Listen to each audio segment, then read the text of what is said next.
least he reads books. He doesn't read books. He reads books all the time. I do read books. I'll read a book to you right now. I'll prove to you that I can read a book to you right now. I know you can read.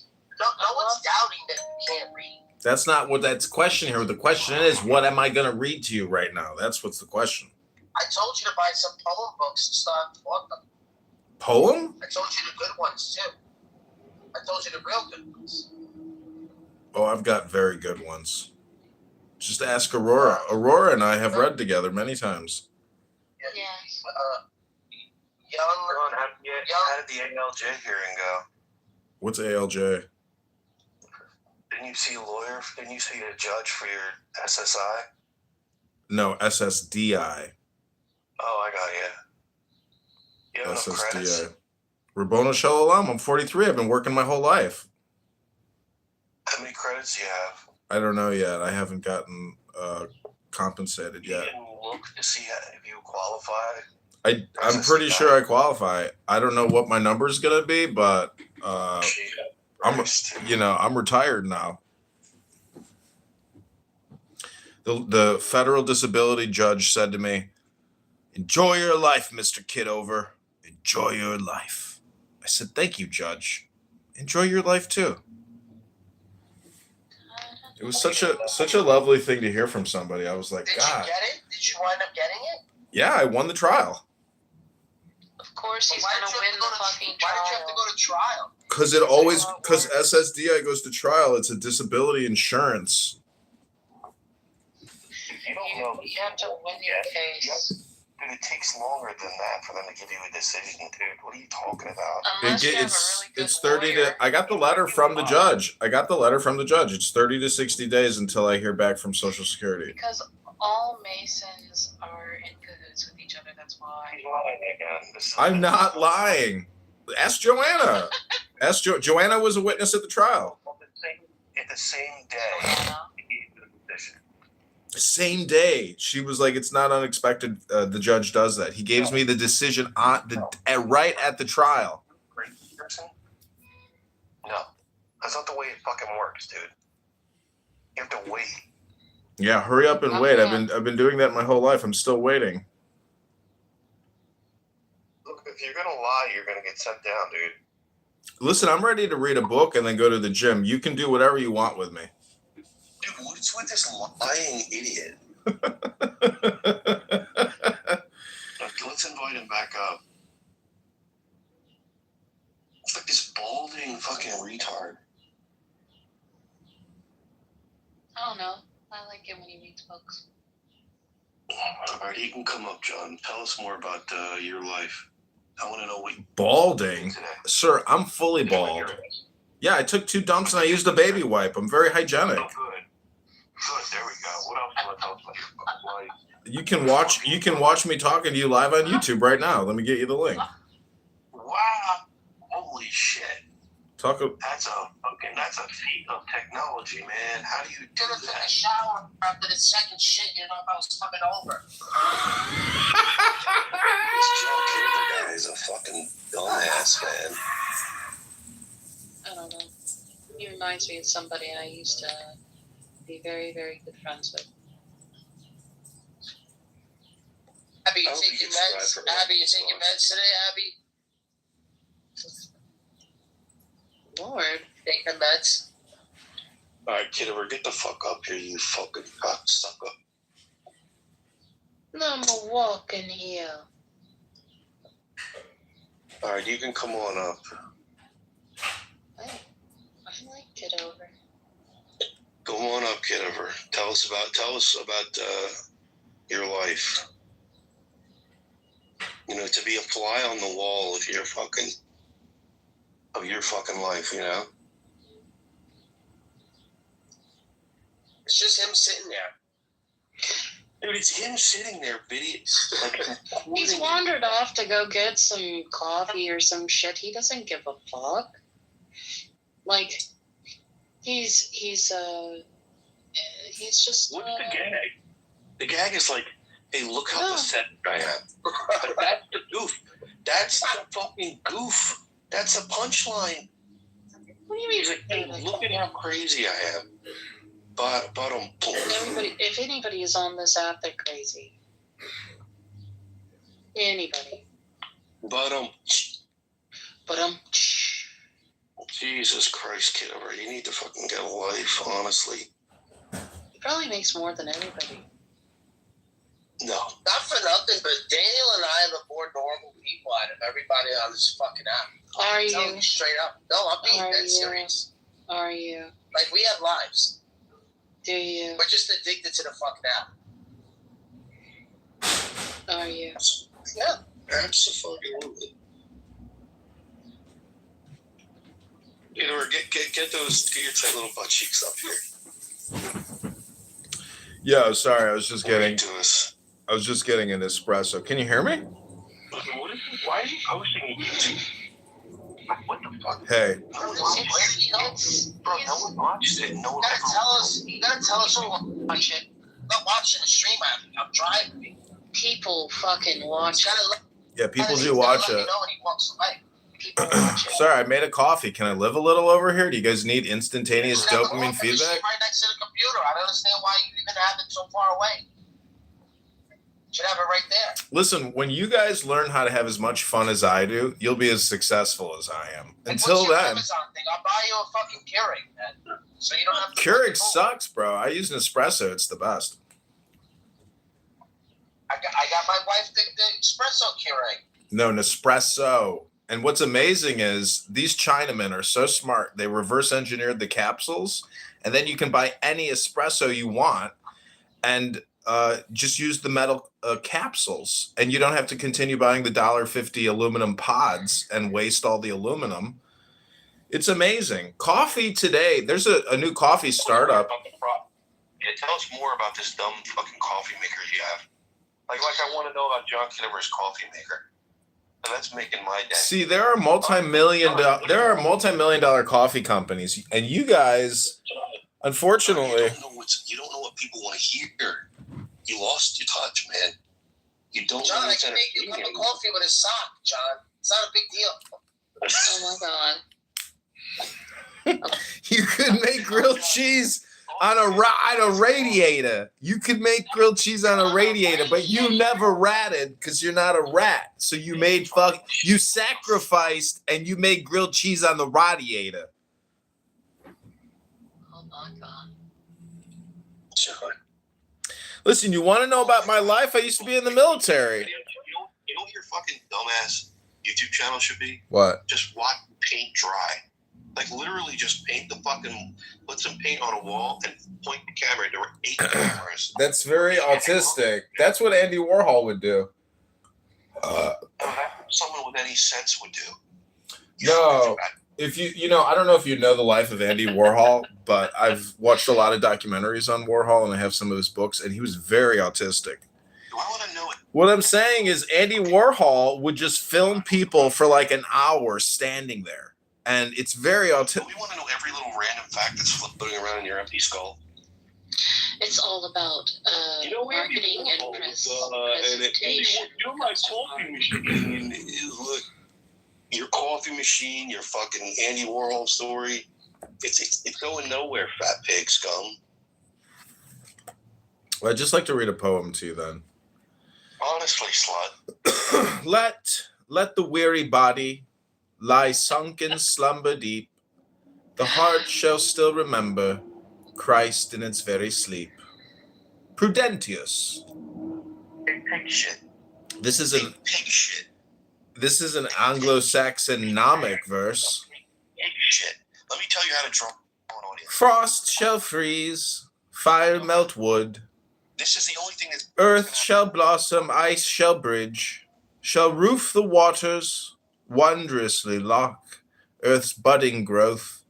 But one shall unbind the fetters of frost, the Almighty God. Yes, me berate. Winter shall pass, fair weather return, the sun hot summer, the restless sea. Now you might get a viewer, pig shit. To my country. Pig shit. I've not sung of my country. You know, this is where Illumi got his voice from. Exactly. Illumi got it from me. Yeah. Illumi got it from me. Yeah.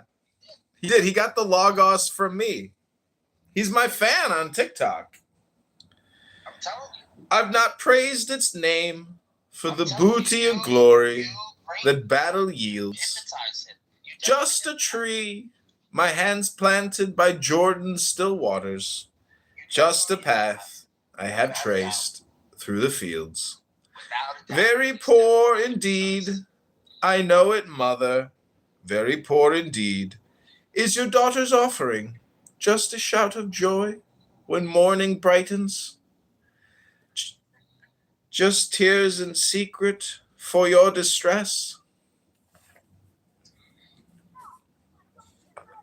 I like John Kitover. His reading is really fun to listen to. You're both fucking nuts. What do you think? They're nuts. Fucking crazy though. They don't even leave their houses. He leaves the house. You fucking touch grass. He does. Oh my god, the fucking loons on this motherfucking app, dude. You're one of them.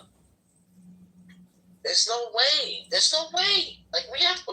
You know what our problem is? Is that we're on this app. That's the only fucking problem we have. You'll never leave. This is the problem. The problem that me and Daniel have is being on this app. It's only because of today. Tomorrow you'll be back in. Listen, you guys are in a psyop within a psyop within a psyop. And you don't, you can't get out of it because it's not your making. You didn't do this. So the point is, there is no point. It's just that I'm done, Ta-da! Fully cooked.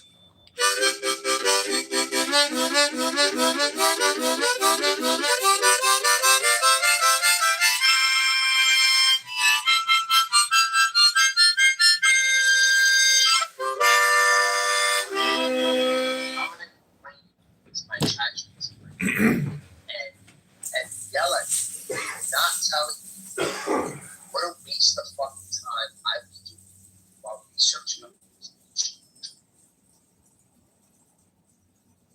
But you should have told me to shut. At least I would have kept it in your back of my mind. But you just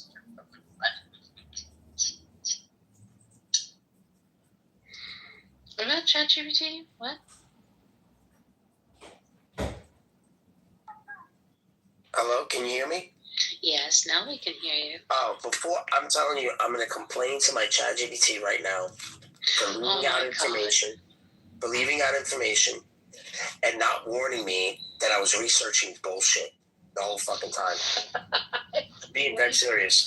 ChatGPT is a waste of fucking time. It's the epitome of the soul-sucking, it's like watching the boob tube.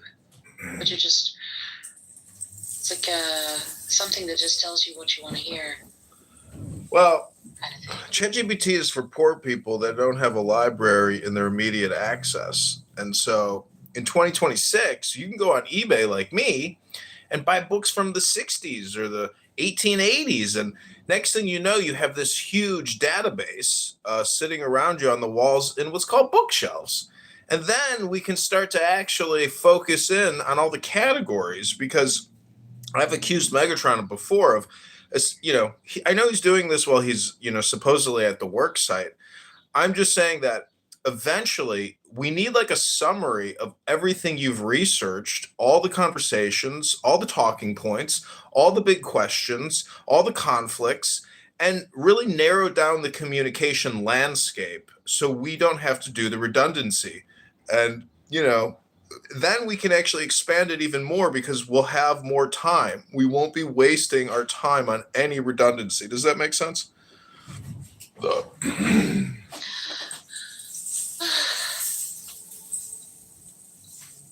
redundancy is fun. A little bit.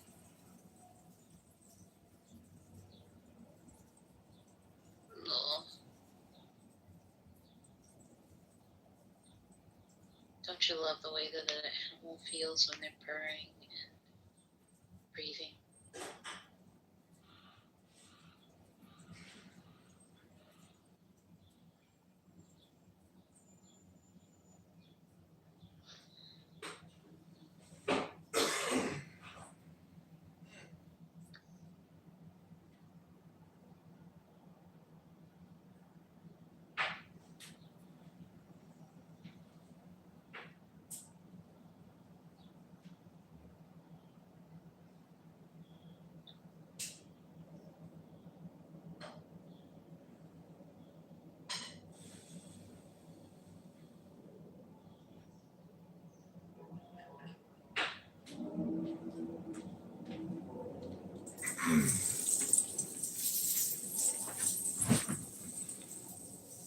So I got this new book called The Torah in the Tarot by Steve Appel.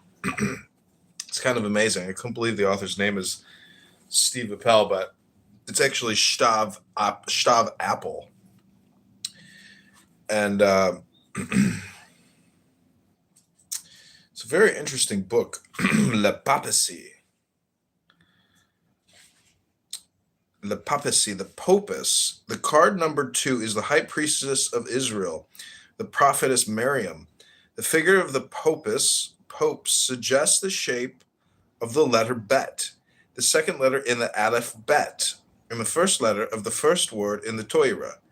In the beginning of all 22 Hebrew letters in the Noblet Tarot, the letter Bet of the second card is the most concealed. As a young girl, Miriam possessed the gift of prophecy, and she foresaw that her parents would give birth to a leader who would free the children of Israel from bondage in Egypt. It was Miriam who pleaded with her parents to have another child despite Pharaoh's command that all male Hebrew newborns be thrown into the waters of the Nile.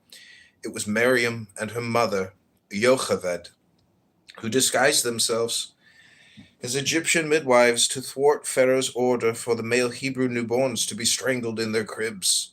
And it was Miriam who watched over baby Moses as he floated down the Nile in a basket. Bet. Anybody want to place a bet? The second letter of the alphabet is the first letter in the Torah to demonstrate that it has two halves: the written Torah and the oral Torah. Oral Torah. It is impossible to understand the written Torah without the oral Torah, as each letter has thousands of possible meanings and interpretations. After leaving Egypt, Israel was gifted with 3 crowns due to the merits of the 3 siblings Moses, Aaron, and Miriam. By virtue of Moses, the crown of the written Torah; by Aaron, the crown of the priesthood; and by Miriam, the crown of the oral Torah. The red curtain behind the high priestess is an unfurled Torah scroll. On the curtain is the Torah's textual pattern of the Song of the Sea, which mimics the parting waves of the Red Sea. The open curtain is also a visual reference to the ritual of Hagbaha, the unrolling and lifting of a Torah scroll during Shabbat morning services, as the congregation proclaims, "And this is the law which Moses set before the children of Israel." Piece of shit, bitch ass nigger. Whoa, Fatima. And Aurora, you said that I pushed these things on. I wasn't even speaking to this woman, and she already called me the N-word 4 times. I didn't say that you pushed anything on, but I did. Did you see my new thing there? No seal is ever needed in the Bible. No. There are seals in there. Who are the seals? You can look up. It's not the same. Look up. There's words that say seal. It's in Revelation somewhere, darling. Seal?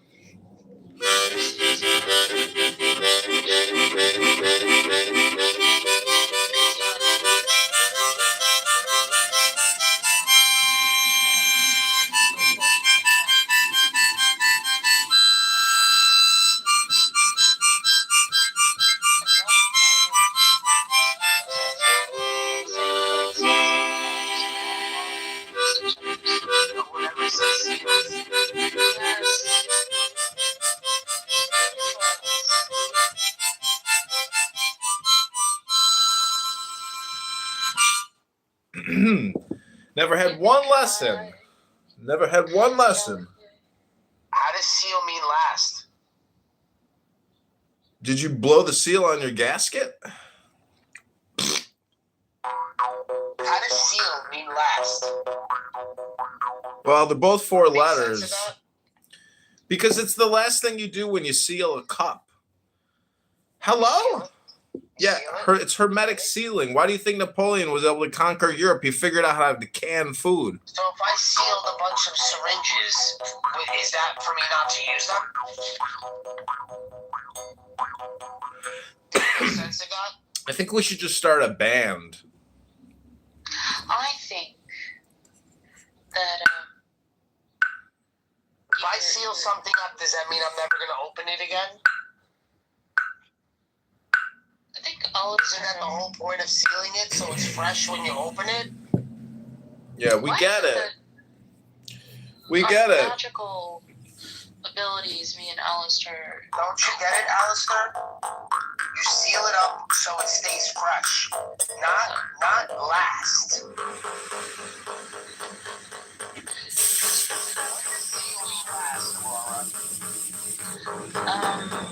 Because it's Seal the deal? that it's done. Yeah. Seal the deal? Mm-hmm. Yeah, but that's like that's not a wait a second. Not every language is gonna use that. I know, but That's English use that.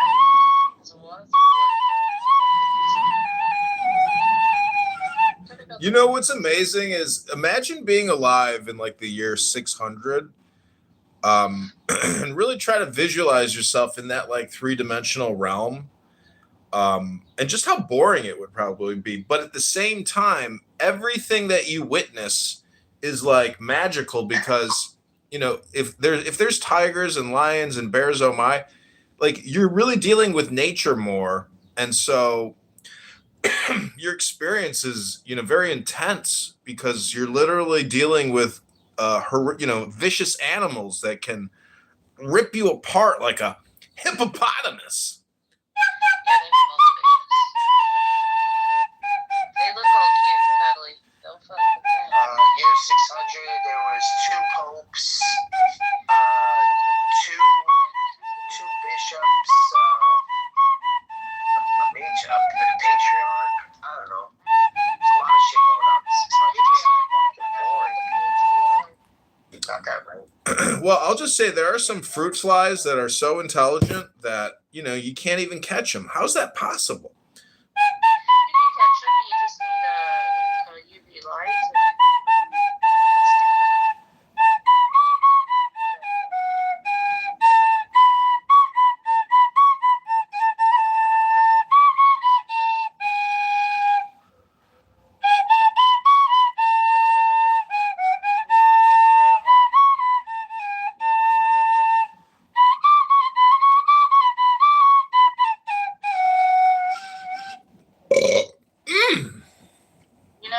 Our little reading together thing actually worked. Of course, it had a consequence.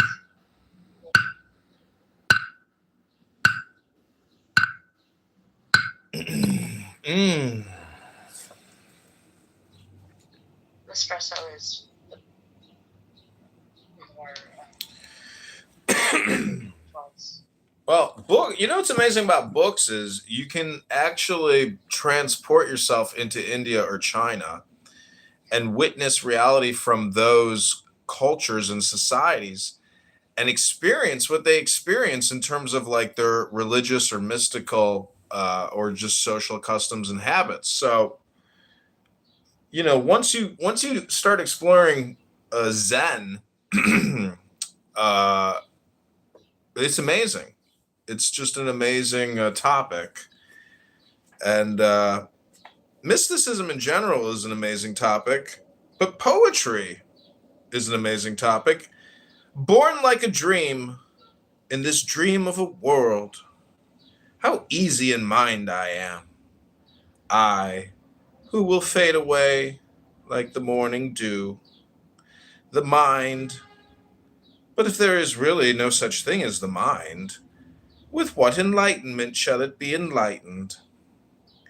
Vainly seeking Amida in the west, not knowing he is in the south. Let me do a ball check. Oh my God, I still got my balls. Just check my southern meridian.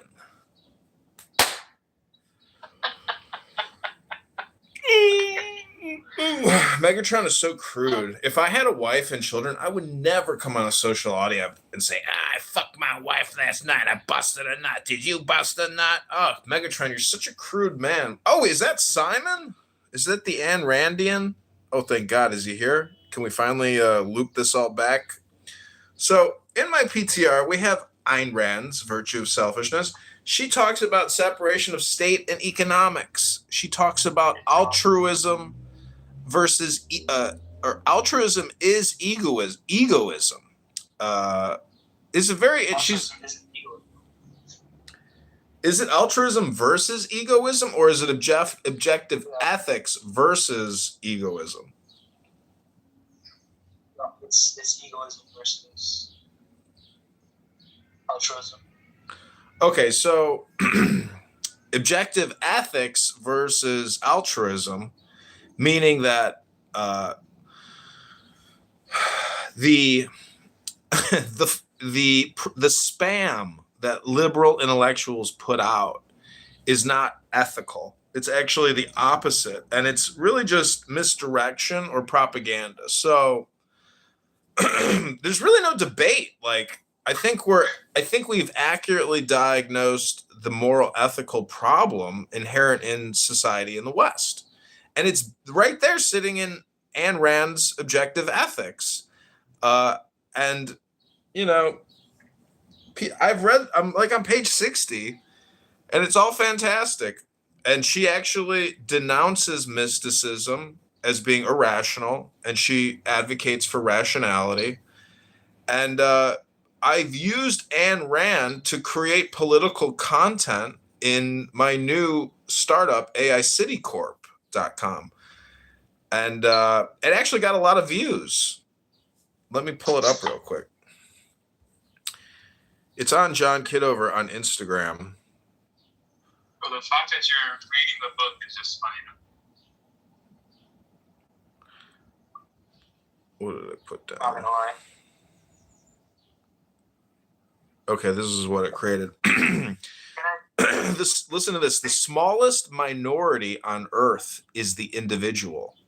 I will not sacrifice myself to others, nor others to others. Chicago rises through reason, individual rights, and free enterprise. Restore Chicago's pride, limited government, unlimited human potential. AI-powered prosperity for every individual, not the collective. Vote John Kitover February 23rd, for mayor, February 23rd, 2027, AICityCorp.com.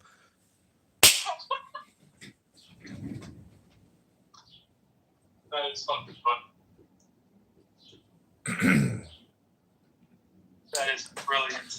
Yeah, but it's the truth. We need separation of state and economics. The state shouldn't be responsible for all of our economic activity. It's crazy. We have gone completely backwards. So I think we have to create AICityCorp.com and really off-ramp the unity of state and economics, because that's not a prosperity abundance. We have 50% of our economy is all just borrowed. That's not the basis of an economy. The Chinese have taken over manufacturing everything. So if there is some type of AI robotic revolution, I mean, they're looking at this as like a one world government. And unfortunately, American abundance and prosperity is that we make the products here. That's real value. And unfortunately, we are just living in an attention capital economy and a social services economy, all based off of debt. But the VIG is growing. The federal government pays $3 billion a day in interest. $3 billion a day out the door to our lenders. That's a lot of money we kick out. But that's not what she's saying in the book, though. Well, what is she saying? Because there's a lot of information in there. You can't just say, "Oh, that's not what she's saying." She's saying a million things. So. No, but specific. Like, I'm trying to start with. I'm not human being in the middle of this political work. He's saying the fundamental question is, what is a human being and how should a human being act? So the logical conclusion of her ethics is is the political system she advocates, because she advocates for human beings to live by reason and egoistically. And that's how you get a free society. So she's not saying in a vacuum we should just have capitalism. And then describes what capitalism looks like. She's saying need to live by reason and be egoists. She already knew back then what we know now. It's the same dilemma. She's just saying that in the future economy will always be capitalism, and she's right. It's always in the future, meaning that a free beer tomorrow. It's really just a talking point to try to organize and prioritize as much as possible now. It's still a philosophy, and she also mixes in one of her lovers who denounces psychiatry, Nathaniel Branden. And so anyways, I'm at chapter 5, which is Isn't Everyone Selfish by Nathaniel Branden. And it's really good. I like the book a lot because she really touches on all the important topics, and you can tell that she's very learned. So she's giving us like a compression of all her knowledge into her philosophy to, try to create value for the reader and value for herself as the author and publisher. So thanks for the recommendation. I wouldn't have bought these books unless, I met you, because I just wanted to be able to like refute you or troll you or roast you. So, the roast is not over, Simon. The roast is just beginning. Mashallah. Mashallah! Alamak, Habibi. Megatron's ahead of his time because there are so many Muslims now. I'm actually dating a Muslim girl right now. A beautiful, hot Bosnian Muslim chick. And, mashallah, she's halal. Hello? But she went to Catholic school, so she got a Jesuit education. She's a Jesuit-educated Muslim girl. Isn't that a far out? Why would you do that to yourself? Does she want to kill you, or are you like a Larry David type of Jew? I don't know. We haven't crossed the threshold, so we're technically just friends and associates from Hinge. No expectations, Rabbono Shalom. And it's almost Shabbos, so I've got to get my workout and my schwitz on and take care of my chores before I head to the rooftop soiree with the Rebbe. Right. Have an old fashioned. I'll be waiting for the Shabbat. I'm gonna have some dairy cheese. Put it in my mouth.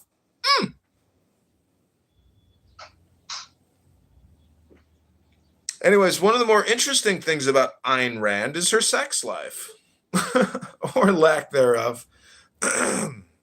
If you're born, she was sleeping with like a 20-something-year-old. Excuse me? And I don't think she was lacking in having sex. I think she was sleeping with Nathaniel Branden. Well, those types of details about her philosophy, I could actually, really could care less. I only brought it up to see if you had something to say about it, and you failed the Solomon test. Clearly, you have no real priorities in your life if you're on a conference call app talking about Ayn Rand's sex life. As I told you moments ago, the roast has just begun. Welcome to the final barbecue of Ayn Rand and her slave, Simon. Inshallah. Ribbon Shalom. You're taking over the mantras of your conquerors. Very interesting. Ribbon Shalom. Megatron, Daniel, Mariposa, welcome. Mariposa, is there anything you'd like to say before I begin my schwitz?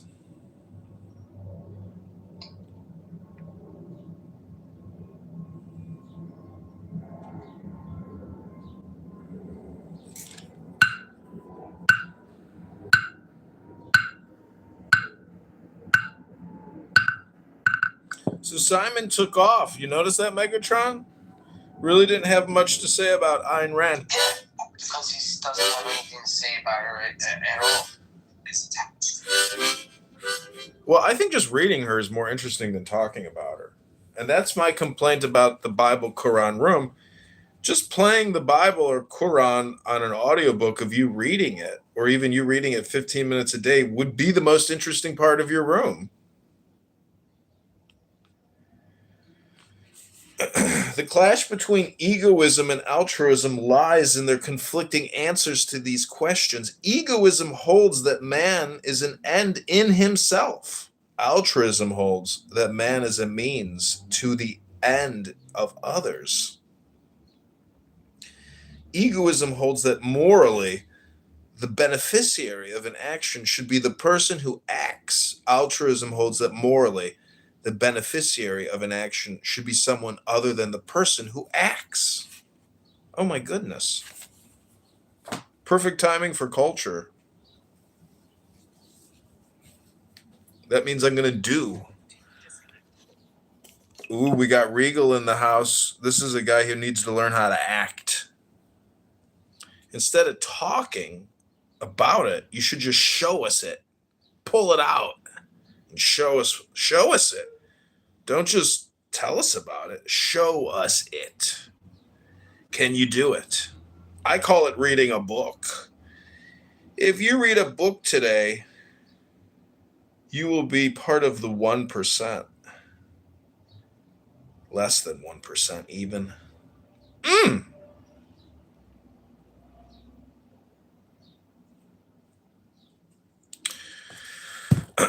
Okay, Ribono Shalom, I'm going to start my schwitz process. This is like the molting phase of a snake.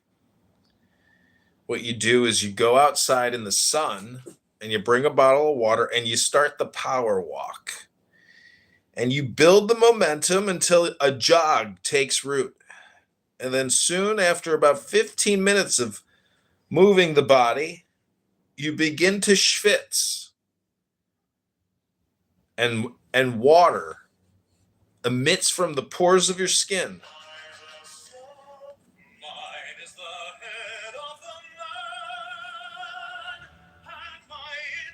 As keen as the hawks by my bed I invoke thee. I am the only begotten child